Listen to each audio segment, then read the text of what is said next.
नाज़रीन, अवामी न्यूज़ में ख़बरनि जो सिलसिलो जारी है। इन वक्त असीं तव्हांखे खिपरो में ख़बर ॾींदा हलूं त आम वापे जी शयुनि मूंग जी दाल, चणनि जी दाल, खाजरे जो तेल, खंड, मेवातनि में केला, खजी, सूफ़, चकूं, गिदरे जा अघ चोट चढ़ी विया आहिनि। हुन खां सवाइ भाॼियूं ख़रीदारी खां ॿाहिरि थी वियूं आहिनि। ज़िले इंतिज़ामिया जी लापरवाही सां वापारी खाधे पीते जी शयुनि में हथरादू महांगाई करे छॾी आहे। कंहिं बि रेड़े या दुकान, सब्ज़ी या मुर्गी वारे वटि लिस्ट मौजूदु न आहे, जॾहिं त फ्रूट चाट, समोसा, पकोड़ा बि ग़रीब खाइण खां चढ़ी विया आहिनि। अहिड़े तरह सब्जियुनि जे अघनि में दुकानदार पाण मुरादो 30% वाध करे छॾी आहे। अघनि ते ज़ाब्तो आणण लाइ इंतिज़ामिया पारां को बि तहरीक न वरिती वई आहे, जॾहिं त शहरनि अवामी न्यूज़ सां ॻाल्हाईंदे चयो आहे त भाॼी जा रेट पहिरीं खां तमामु घटि थी विया आहिनि ऐं कुझु कोरोना जे करे माल ॿाहिरि कोन थो वञे, हिन जे करे बि रेट घटि आहिनि।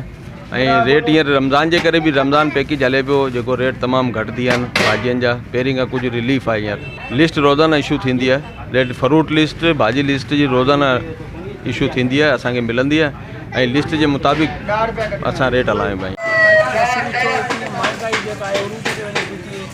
छाऊं जो है मार्केट में जो मिले पियो वो 140 रुपया 150 रुपया किलो मिले पियो, 40 रुपया किलो मिले पियो।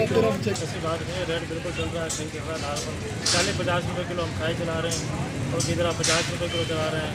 तरबूज और ये तो 120 रुपये किलो चला रहे हैं। अच्छा, रेट है पिछले साल के लोग कह रहे हैं कि महंगे दाम दे रहे हैं, दुगने तिगने रेट लगे पड़े हैं। और जो है परचून की दुकानों पे है वो अपना रेट ले रहे हैं, हम तो होलसेल का काम कर रहे हैं, बिल्कुल मुनासिब रेट ले रहे हैं। माशाल्लाह अभी चीज़ें तो नॉर्मल ही हैं, ऐसा कोई मसला तो नहीं है, लेकिन परेशानी है, सामान कुछ मिल रहा है, आगे कुछ नहीं मिल रहा है, ये चक्कर चल रहा है। हैदराबाद में से कुछ माल आ रहा है, कुछ नहीं आ रहा है, तो कुछ महंगी भी हो रही है, कुछ मिल भी नहीं रही, बिल्कुल चीज़ नहीं मिल रही, ये चक्कर चल रहा है। सैनिटाइज़र है, मास्क भी लगाते हैं बच्चे, ऐसी बात नहीं है, मास्क है तो सैनिटाइज़र है। लेकिन अल्लाह का शुक्र है अपने शहर में तो मैंने ऐसी वबा अभी तक आई नहीं है, लेकिन अल्लाह ये है कि एहतियात करना ज़रूरी है।